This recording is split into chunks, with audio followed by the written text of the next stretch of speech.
నుంచోలేదు అనేది కూడా అదే స్థాయిలో రచ్చ జరుగుతోంది. కాబట్టి అంటే కేటీఆర్ గారు ఇంకా అహంకారపూరితంగానే ప్రవర్తిస్తున్నారు. అధికారం పోయినా కూడా ఆయనకు అహంకారం తగ్గలేదు అనేది ఒక చర్చ నడుస్తోంది. దాంతోపాటు మళ్ళీ 2వ తారీఖు నుంచి ఏవైతే అసెంబ్లీ సమావేశాలు ఉన్నాయో మళ్ళీ ఆ రోజు నుంచి అయినా కేసీఆర్ గారు వస్తారా లేదా, ఇవన్నీ కూడా చర్చలు జరుగుతున్న దాంట్లో ఏం చెప్పదలుచుకున్నారు? ముందుగా మీకు ప్యానెల్లో ఉన్న మిత్రులందరికీ, అదేవిధంగా యోయో టీవీ చూస్తున్న వీక్షకులందరికీ కూడా నమస్కారాలు తెలియజేస్తాం.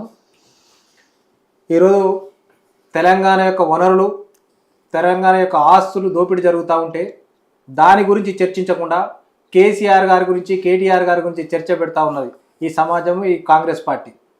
ఇలా మనం చూస్తూ ఉంటే కేసీఆర్ గారు అసెంబ్లీకి రావడం చాలాసార్లు, ఎన్నోసార్లు అసెంబ్లీకి వస్తూ ఉంటాడు. ఆయనకు రావాలనుకున్నప్పుడు వస్తూ ఉంటాడు. ప్రజలకు అలా చర్చలు ఆయన పాల్గొనాల్సిన అవసరం ఉన్న సందర్భంలో కేసీఆర్ గారు వచ్చి పాల్గొంటాడు.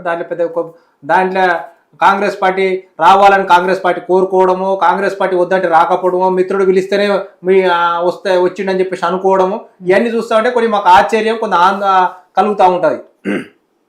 రేవంత్ రెడ్డి గారు ఒక్కరే ఈ సభ మర్యాదలు పాటించినట్టు, ఆయనకు ఒక్కరికి మాత్రమే విచక్షత ఉన్నట్టు, ఆయన పెద్ద గౌరవించడం, ఆయన తర్వాతనే అందరు ఉన్నట్టు ఈ రాష్ట్రంలో ఆయన మాట్లాడి ఆయన వ్యవహరిస్తే తీరు చూస్తూ ఉంటే ఆయన ఈ మధ్యకాలంలో మాట్లాడిన మాటలు కేసీఆర్ గారిని లాగలో తొండాలు తోలుతాని, బొక్కలు ఇరగొడతాని, ఆయన ఏదో ప్రమాదశాత్తు కింద పడితే నేను ఎక్కితే నా భయపడే కింద పడి కాలు ఇరిగిండి అని చెప్పేసి, మేము బెడ్డున పడ్డాడు, మంచాల పడ్డాడు, రేపు బొందల పడతాడని చెప్పేసి, పీనుగల రేపు మార్చూరులో ఉంటాడని చెప్పేసి, ఇలాంటి అభ్యంతరకరమైన పదాలు ఈ రాష్ట్రంలో గతంలో ఎప్పుడు కూడా లేకుండే. ఈ రేవంత్ రెడ్డి గారు ఈ సెన్సేషనల్ వర్డ్స్, ఇలాంటి పదాలు వాడుతూ ఈ రాష్ట్రాన్ని అధికారంలో వచ్చినటువంటి వ్యక్తి రేవంత్ రెడ్డి గారు. వచ్చిన తర్వాత కూడా తదేకంగా ఇదే పదప్రయోగం చేస్తూ ఉన్నాడు. ఈ రాష్ట్రంలో ప్రతాకర శీర్షికలు ఉండడానికి ఆయన ప్రయత్నం చేస్తూ ఉన్నాడు, మనకు కనపడతా ఉన్నది. మేమే ఇలా ప్రతి ఒక్కరు కూడా ఇలా చర్చించుకుంటా ఉన్నారు.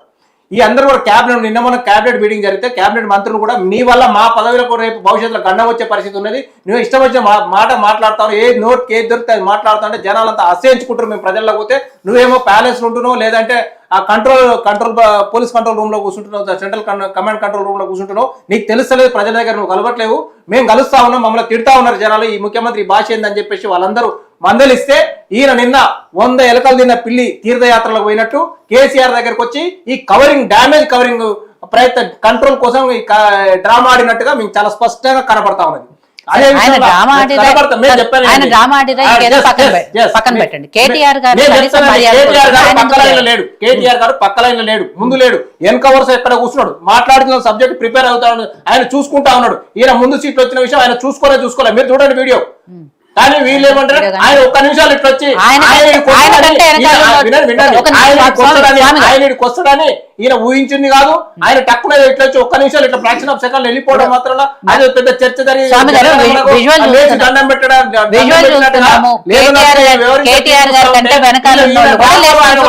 ఆయన నిజాయితీ పడు కాబట్టి అట్లా కూర్చున్నాడు. ఈడేదో ఆయన గడ్డ కోసం ఒక కడిసేపు మాట్లాడు బ్రదర్, మీరు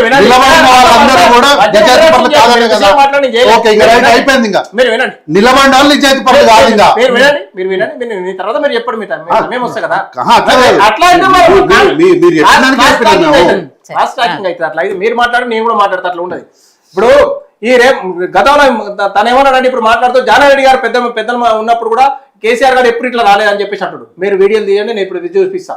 ప్రోటైమ్ స్పీకర్ ఉన్నా 14లో జానారెడ్డి గారు ఎక్కువసారి గెలిచిన ఆయన ప్రోటైమ్ స్పీకర్ ఉండడం, అందరూ ప్రమాణ స్వీకారం చేసేవాడు, కేసీఆర్ పోయి కుర్చీలో కూర్చోబెట్టి రావడం, ఆయన పోయి ఇక్కడ కలవడం, కేసీఆర్ గారు ఎప్పుడు కూడా ఆయన వచ్చిన లేచి, ఆయన ప్రతిపక్ష నేత ఉన్నా వచ్చినా కేసీఆర్ లేచి దండం పెట్టడము, పెద్దలు జానారెడ్డి గారు పెద్దలు అని చెప్పేసి అనకుండా ఆయన సంబోధించిన సందర్భాలే ఉన్నాయి. ఆయన ఎప్పుడు కూడా జానారెడ్డి గారిని విచక్షణ రహితంగా ఏ ఒక్క వీడియో చూపెట్టమని ఏ రోజన్నా జానారెడ్డి గారిని క్రాస్ టాక్ చేయడం కానీ ఏదైనా మాట్లాడుంటే కేసీఆర్ గారు అప్పుడు ఎప్పుడు మాట్లాడలే. ఏదో ఒక సందర్భంలో ఎప్పుడో తెలంగాణ ఉద్యమాన్ని ఉద్రేకించాలి, దాన్ని నడపాలనుకున్న సందర్భంలో తప్ప ఇట్లా ఎప్పుడు పడితే అప్పుడు నోరు తెరిస్తే ఎప్పుడు పడితే ఏ రోజు దొరికితే అదే పొద్దున సాయంత్రం తేడా లేకుండా ఇష్టం వచ్చినప్పుడు ఇట్లా మాట్లాడిన సందర్భాలు ఏ ముఖ్యమంత్రి కాదు. తెలంగాణలో కూడా గతంలో ఆంధ్రప్రదేశ్ కలిసినప్పుడు కూడా ఎవరు కూడా ఈ రకంగా వివరించిన దాఖలాలు లేవు. ఈ రోజు తెలంగాణ వనరులు అంతా, తెలంగాణ వ్యవస్థ అంతా ఖరాబు నిర్వీర్యం అవుతుంటే, తెలంగాణ ఆస్తులంతా కొట్టుకపోతా ఉంటే, తెలంగాణ మనం చూస్తూ ఉంటే ఈ రోజు మనం బయటకు వచ్చిన విషయం ఏంటంటే, ఇలా బనకచెర్లకు సిడబ్ల్యూసీ అనుమతి ఇవ్వడం జరిగింది. అక్కడ 5 నెలలు అయిపోయింది. ముఖ్యమంత్రి గారు ఢిల్లీకి నేను పోనన్నాడు, తెల్లారు పోయిండు. అక్కడ సందక ఎజెండాల మీటింగ్ లో లేదన్నాడు ఈ అంశం, బనకచెర్ల అంశమే లేదన్నాడు అక్కడ ఎజెండాలో. ఆ ఎజెండాలో అంశం ఉందని చెప్పేసి నిమ్మల రామనాయుడు గారు చెప్పడం జరిగింది. అది 15 రోజుల తర్వాత అనుమతి వచ్చింది. 31 జూలై నాడే జూలైలో అనుమతి వచ్చి 5 నెలలు అయింది. ఇప్పటికి దాచిపెట్టడం జరిగింది. ఈ కమిటీ వేయలే అన్నాడు. ఆదిత్యనాథ్ దాస్ గారిని కమిటీ వేయడం జరిగింది. దానికి అనుమతులు కూడా వచ్చి సిడబ్ల్యూసీ అనుమతి కూడా ఇవ్వడం జరిగింది. ఈ రోజు ముఖ్యమంత్రి గారు ఇంత పొల్లుపోయిన అబద్ధాలు ఆడి తెలంగాణ వరుణంతో దోపిడీ జరుగుతా ఉంటే ఆయన పట్టించుకోకుండా ఆయన ఏదో గౌరవించినట్టుగా, ముఖ్యమంత్రి గారిని ఆయన గౌరవిస్తే ఈయనకేదో వచ్చినట్టుగా, తెలంగాణకి ఏదో ఒరిగినట్టుగా ఈయన వనరులంతా కొల్లగొట్టుకుంటా ఉంటా. ఈయన మాట్లాడిన మాట పొద్దున్న లేస్తే బూతు భాషలు మాట్లాడే ముఖ్యమంత్రి ఎవరంటే దేశంలో తెలంగాణలో ఈ తెలంగాణ ముఖ్యమంత్రి అని చర్చించుకుంటా ఉన్నారు దేశం మొత్తం. ఇలాంటి వ్యక్తి ఈ రోజు నేను కేసీఆర్ లేవలేదని చెప్పి పెద్ద చర్చ. కేసీఆర్ గారు రావాలి. ఇవాళ మనం చూస్తూ ఉంటే బీజేపీ కావచ్చు, ఇంకో పార్టీ కావచ్చు, ప్రతిపక్ష పాత్ర మేము బీఆర్ఎస్ పార్టీగా చాలా అద్భుతంగా ప్రతిపక్ష పాత్ర పోషిస్తా ఉన్నాం. అడుగున మనం నిలదీస్తా ఉన్నాం. ఏ జరిగినా మేమే ఎజెండా ఇవాళ చర్చ నీళ్ళ మీద చర్చించాలని, ఇది మీద చర్చించాలని చెప్పి మేము గట్టిగా పట్టుబడితే 3 రోజులు జరుపుతాం, 4 రోజులు జరుపుతాం చర్చ అని వాళ్ళు లీక్లు ఇస్తా ఉన్నారు. 3-4 రోజులు జరిపి మమ్మ అనిపించేసి క్లోజ్ చేసుకునే ప్రయత్నం వాళ్ళు ఉన్నారు తప్ప ఈ చర్చను కూడా పూర్తి స్థాయిలో చర్చించాలనే ఉద్దేశం ప్రభుత్వానికి లేదు. ప్రభుత్వ రకరకాల సమస్యలు ఉన్నాయి. ఈ రోజు ఆ సమస్యలు లేకుండా ఇలా చూస్తూ ఉంటే గ్రేటర్ హైదరాబాద్ లో జిహెచ్ఎంసీలో విలీనం చేస్తామని ఒక ప్రాతిపాదిక లేకుండా విలీనం చేయడం జరిగింది. ఒక అఖిలపక్షం నిర్వహించినా లేకపోతే కేబినెట్ లో చర్చించినా ఇష్టం వచ్చినట్టుగా రాత్రికి పోలీస్ కమిషనరేట్ రద్దు చేయడం, కొత్త పోలీస్ కమిషనర్ సృష్టించడం. అంటే ముఖ్యమంత్రి అసమర్థతతోటి, పరిపక్వత లేని పాలనతోటి ఈ రాష్ట్రం ఇవాళ వ్యవస్థ అల్లకల్లోలం అయిపోయి అస్తవ్యస్తమైన పాలన ఇలా కొనసాగుతాను తెలంగాణలో. ఇలా ముఖ్యమంత్రి గారు పొద్దున్నేసని చెప్పడానికి నీతులు బాగానే చెప్తాడు, కానీ మాటలు మాత్రం ఎట్లా మాట్లాడతాడు చూస్తూ ఉంటే. ఈయన గతంలో ముఖ్యమంత్రి గారు ఉన్నప్పుడు ఈయన గతంలో ఎంపీగా ఉండడం, ఎమ్మెల్యేగా ఉండడం, ఓడిపోవడం ఇవన్నీ ఉన్నప్పుడు ఆయన ఏం మాట్లాడాడు? ముఖ్యమంత్రి గారు మనవడు గారు వచ్చి ఎట్లా పాల్గొంటాడని ప్రభుత్వ ప్రోగ్రాంలలో చెప్పడం. వాళ్ళ మనమని తీసుకొచ్చి మెస్సీతో ఆడిపోయొచ్చా? చెప్పండి బ్రదర్, సమాధానం చెప్పండి. మెస్సీతోని వాళ్ళ మనమని తీసుకొచ్చి ఫుట్బాల్ ఆడిపించాడు కరెక్టేనా? అరే ప్రభుత్వ ప్రోగ్రామ్ అని చెప్తుంటే ప్రభుత్వం యాడ్ చేసింది. మీకు తెలియదు, సింగరేణి స్పాన్సర్ చేసింది. సింగరేణి మీరు అది కాదని చెప్తారు, సింగరేణి స్పాన్సర్ చేసిందండి. మరి ప్రభుత్వం యాడ్ చేసింది. మీరు చూస్తే అన్ని పేపర్లలో మీరు ప్రభుత్వ ప్రోగ్రామ్ అని అవుతారు. మీకు అవగాహన లేదనుకుంటా నాకు తెలిసి ఆ విషయంలో. అయితే మీరు ఒకసారి క్లారిటీ తీసుకోండి ప్లీజ్. మిమ్మల్ని తక్కువ చేసి మాట్లాడుతున్నాను, మీరు క్లారిటీ తీసుకోండి. రెండోది ఆయన పేపర్ యాడ్స్ చేసుకోవద్దు, ప్రజాధనంతో వృధా అవుతుందని చెప్పేసి చాలా గొప్ప వాక్యాలు ఆయన పెద్ద ప్రసంగాలు ఇచ్చినటువంటి ఈ రోజు రేవంత్ రెడ్డి గారు ఈ రోజు పొద్దున్నేస్తే పేపర్ యాడ్స్ మీద నడుస్తా ఉన్నాడు. గ్లోబల్ సమ్మిట్ అని చెప్పాడు. ఆ గ్లోబల్ సమ్మిట్ లో కూడా ఎలాంటి సమాచారం లేకపోగా, ఉన్న సమాచారాన్ని పెట్టుబడులు రాకపోగా, ఉన్న 18 ఈ 2 సంవత్సరాలు ఆయన దావోస్ పోయినాయి కావచ్చు, ఇవన్నీ కావచ్చు, ఓన్లీ 18,500 కోట్లు మాత్రమే రావడం జరిగింది. మిగతా అన్ని ఉత్తయ ఫేక్ అని చెప్పేసి తేలిపోయింది. ఆ డాటా అంతా రిలీజ్ చేసి ఈ రోజు కేసీఆర్ గారు మేము ఇచ్చినటువంటి నోటిఫికేషన్లకు పత్రాలు ఇచ్చేసి ఈయన ఫోటోలు దిగడం, ఒక నీళ్లు తీసుకురాకుండా, ఒక ప్రాజెక్ట్ కూడా కంప్లీట్ చేయకుండా ఈ నీళ్లు ఆంధ్ర కట్టబెట్టడం. ఈయన ముఖ్యమంత్రి అయింది తెలంగాణ రాష్ట్ర ప్రజల కోసమా, తెలంగాణ రాష్ట్రాన్ని పాలించడం కోసమా, ఆంధ్రకు నీళ్ళు ఇచ్చి క్లియర్ చేయనికా ఈయన ముఖ్యమంత్రి? తెలంగాణ వ్యతిరేకి, తెలంగాణ ఉద్యమాలు కాకపోగా తెలంగాణ ఉద్యమం చేసిన క్లెయిమ్ చేసుకున్నాడు. ఇక తెలంగాణ నీళ్లు కూడా అక్కడ కట్టబెట్టే ప్రయత్నం చేస్తా ఉన్నాడు. అంటే ఈ ముఖ్యమంత్రికి తెలంగాణ రాష్ట్రం మీద ఎంత చిత్తశుద్ధి ఉందో బ్రదర్ వీళ్ళు చెప్పాలా, లేకపోతే ఆయన చెప్పాలా? ఇవాళ సమాధానం చెప్పాలి. రేపు పోరాటం చేయాలి, ప్రజలంతా ఆయన వెంబడించే పరిస్థితి ఏర్పడతాయి. బనకచర్ల విషయంలో ఇప్పుడే మనకు తెలిసింది ఆయన నీళ్లు. ఇలా ఉత్తమ్ కుమార్ రెడ్డి అంటే హరీష్ రావు గారు ప్రెస్ మీట్ పెట్టిన తర్వాత ఆయన పేపర్ రిలీజ్ చేస్తుంది. నిన్న డేట్లు వేసి నేను అప్పుడే లెటర్ రాసినాడు. ఎప్పుడు నేను రాస్తాడు ఈయన. మేము ఈ రోజు చేస్తే ఆ పేపర్ నేను ఈ రోజు రావాలి కదా, నిన్న ఆయన రిలీజ్ చేస్తే ఇప్పుడు 4 గంటల పేపర్ పోస్ట్ చేస్తున్నారు. మేము ప్రెస్ నోట్ మేము నిన్న ఇచ్చినమాట అని మేము లెటర్ రాసాం.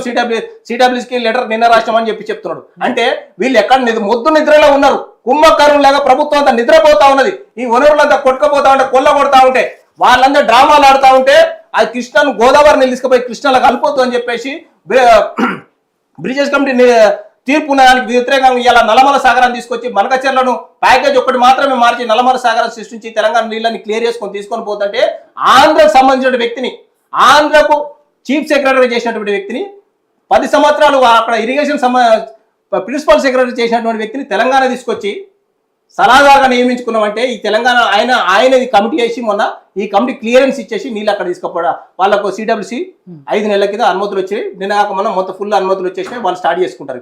ఇప్పుడు ఎవరు పోరాటం చేయాలి? ఇప్పుడు తెలంగాణ బీఆర్ఎస్ పార్టీ చేస్తా ఉన్నదా, కాంగ్రెస్ పార్టీ నీళ్ళు ఇస్తా ఉంటే అసలు తెలంగాణ రాష్ట్రం ఎక్కడ పోతా ఉన్నది? తెలంగాణ ఉనికి కోల్పోయే ప్రభుత్వం పరిస్థితులు ఏర్పడాలి రేవంత్ రెడ్డి వల్ల, కాంగ్రెస్ పార్టీ తీరు వల్ల. స్వామి గారు, నేను అదే అంటాను. ఇప్పుడు ఇన్ని అంశాలు చెప్పారు, మీ స్థాయిలో మీరు ఇక్కడ కూర్చొని ఇన్ని అంశాలు మాట్లాడారు కదా, అదే ప్రతిపక్ష నేతగా మాజీ ముఖ్యమంత్రిగా ఆయన స్థాయిలో ఆయన అసెంబ్లీకి వెళ్ళి ఇవన్నీ మాట్లాడితే క్వశ్చన్ చేస్తే వాళ్ళే ఆన్సర్ చేస్తారు. మీ క్వశ్చన్ చెప్తారు, మీ క్వశ్చన్ చెప్తా. మొన్న పార్లమెంట్ సమావేశాలు ముగిసినాయి. ఆ మీటింగ్ కు ఎవరు పోవాలా? ప్రతిపక్ష నేతగా రాహుల్ గాంధీ పోవాలా. రాజ్యసభ నేతగా ఎవరు పోవాలా? రాజ్యసభ నేత ఎవరు వీళ్ళ పార్టీకి వాళ్ళు పోవాలా. ప్రియాంక గాంధీ పోయింది. ఏ హోదాలో పోయింది? అక్కడ ప్రధానమంత్రితో రాజ్నాథ్ సింగ్ తోటి ఆమె టీ కాఫీ పెట్టిలో మీరు చూసిరు. ఏ హోదాలో పోయింది ఆమె?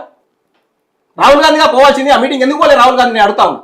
ఇప్పుడు మల్లికార్జున ఖార్గే మీటింగ్ పెడతాడు, మా అధిష్టానం చూసుకుంటాడు. ఇంకా ఆయనే ప్రెసిడెంట్, ఏఐసిసి ప్రెసిడెంట్ ఆయనే కదా. అధిష్టానం ఏమో ఇంకా ఆయనకు, ఆయన పైన ఇంకా అధిష్టానం ఉందా? అంటే వీళ్ళు చెప్తే ఒక నీతి. మొన్నదాకా రేవంత్ రెడ్డి గారు ఏం చెప్తారు? బలిదేవత సోనియా గాంధీ అన్నాడు, ఇవాళ తెలంగాణ దేవత అంటాడు. ఆయన ఏం చెప్తాది నమ్మ, అది నిజమా? అంటే వాళ్ళు చెప్పిందే మేము ఎజెండా. మేము ప్రతిపక్ష పార్టీగా హరీష్ రావు కావచ్చు, కేటీఆర్ కావచ్చు, ఎక్కడున్న జగదీష్ రెడ్డి గారు కావచ్చు, ఇంకొకరు కావచ్చు, ప్రతిపక్షంగా మేము ఖచ్చితంగా ప్రభుత్వాలు నిలేసరికి మేము మా వ్యక్తులు మా శక్తులు అక్కడ రెడీగా ఉన్నాయి. మేము అడగనికి అందరు ఎవరైనా అడగవచ్చు. తెలంగాణ వ్యక్తులుగా తెలంగాణ శాసనం కూడా మా ప్రభుత్వం మా పార్టీ నిర్ణయించుకుంటుంది. ఈ సబ్జెక్ట్ ఎవరు మాట్లాడాలి, ఇప్పుడు ఎవరు చర్చించాలని నిర్ణయించుకుంటారు. కేసీఆర్ గారు వచ్చి మాట్లాడాలి, మీరు చెప్పడం కాదు, మేము నిర్ణయించుకుంటాం. ఇవాళ సోనియా గాంధీ సభకే రావట్లేదు, పార్లమెంట్కే రావట్లేదు, ఆరోగ్యం మాట్లేదు, పార్లమెంట్కి రావట్లేదు. సోనియా గాంధీ ఎప్పుడో ఒకసారి వస్తుంది, మీరు చూడట్లేదు. ఇవాళ అన్ని మీటింగ్లలో ప్రియాంక గాంధీ వస్తున్నది, రాహుల్ గాంధీ కూడా రావట్లేదు. మరి దాని గురించి సమాధానం మీరు చూడండి. నేను ఇప్పుడు చూపిస్తాను. నేను ట్విట్టర్ లో మొన్న ఎడో కార్యక్రమం నిర్వహించారు, తేనెడి విందు కార్యక్రమం. పార్లమెంట్ సెషన్ ముగిసిన తర్వాత ఆ మీటింగ్ లో రాజ్నాథ్ సింగ్, అదేవిధంగా ప్రధానమంత్రి నరేంద్ర మోడీ గారు, అదేవిధంగా ప్రియాంక గాంధీ గారు పాల్గొన్నారు. ఆయన రాలేదు, రాహుల్ గాంధీ గారు. అంటే వాళ్ళకి వచ్చేటప్పటికేమో అవన్నీ అంత దూరం చూడాలి, దీన్నే చూస్తారు. ఇట్లా కేసీఆర్ గారు రావాలి, కేసీఆర్ గారు మీరు పిలిస్తే వస్తారా మీ ఇంటికి? మీరు పిలిచారు, ఆయన ప్రభుత్వం ప్రజలు నిర్వహిస్తారు. పక్కన వాళ్ళ గురువు చంద్రబాబు నాయుడు 5 ఏళ్ళు అసెంబ్లీకే పోలే. ఇప్పుడు జగన్మోహన్ రెడ్డి గారు ఎమ్మెల్యే మొత్తం కూడా రావట్లేదు. మా పార్టీ ప్రజలలో కొట్లాడుతా ఉన్నది, మీ అసెంబ్లీలో మేము కొట్లాడుతాం. కేసీఆర్ గారు ఒకరు ఏ రకంగా మా పార్టీకి నిత్యం దిశానిర్దేశం చేస్తూ ఉంటారు. అట్లా అని చెప్పేసి ఆయనే రావాలి వ్యక్తిగత కబడ్డీ పోటీ లాంటివి ఆయన వచ్చి మీతో కొట్లాడేది ఏంది? మాట్లాడేది ఎక్కడున్నైనా మాట్లాడొచ్చు, ఎడునైనా మాట్లాడొచ్చు. మూర్ఖపు ఆలోచన వీళ్ళంతా. వీళ్ళు చేసే సక్కా చేయకపోతే మేము వచ్చి అడగాల్సిన అవసరం ఏంది? వీళ్ళు అద్భుతమైన పరిపాలన చేస్తే మేము వచ్చి అడగాలనా? అడగకూడదు చేయరా? మేము అడిగితేనే చేస్తారా? ఆయన కేసీఆర్ వచ్చి అడిగితేనే చేస్తారా? ఎంత మూర్ఖంగా ఉన్నారు వీళ్ళు ఆలోచన. ఈ ఆలోచనలకి బయటికి రావాలి. మేము ప్రజలకు సేవ చేయాలి, కార్యక్రమం నడపాలన్న ఆలోచనలకి బయటికి రాక కేసీఆర్ అడగలే కాబట్టి మేము చెయ్యం, కేసీఆర్ అడిగితేనే చేస్తాం, కేసీఆర్ వచ్చి అడగాల. ఇదేంత ఆలోచన? ఈ ఆలోచన ఇదేమన్నా? ఇదన్నా ఒక మనిషిని తలగారు వ్యక్తులు అడిగే క్వశ్చన్ అయితే. ప్రేమ్ గారు, ఇక్కడ నిన్న అసెంబ్లీలో ఏదైతే సరే ఇన్సిడెంట్స్ గురించి మాట్లాడుతున్నామో, వీళ్ళిద్దరు మధ్య జరిగిందైనా వాళ్ళు షేక్ హ్యాండ్ ఇచ్చుకున్నది, కేటీఆర్ గారు లేవంది, ఇదంతా ఒక చర్చ అయితే, ఆ తర్వాత ఏదైతే సభలో కొంత మాట్లాడినప్పుడు కట్టిపల్లి వెంకటరమణారెడ్డి గారు, కామారెడ్డి ఎమ్మెల్యే, ఆయన మాట్లాడుతూ ఏదైతే భాష యూజ్ చేస్తున్నారో అది మార్చుకోవాల్సిన అవసరం అందరికీ ఉంది. మా బీజేపీ ఎమ్మెల్యేలు, బీజేపీ నాయకులు ఎలా అయితే కొంత హుందాగా మాట్లాడుతున్నారో అలానే మిగిలిన పార్టీ నాయకులు కూడా మాట్లాడితే ముందు రాజకీయాల్లో ఒక మార్గనిర్దేశం చేసిన వాళ్ళం అవుతామని సరే ఆయన కూడా మాట్లాడారు. ఇవన్నీ కూడా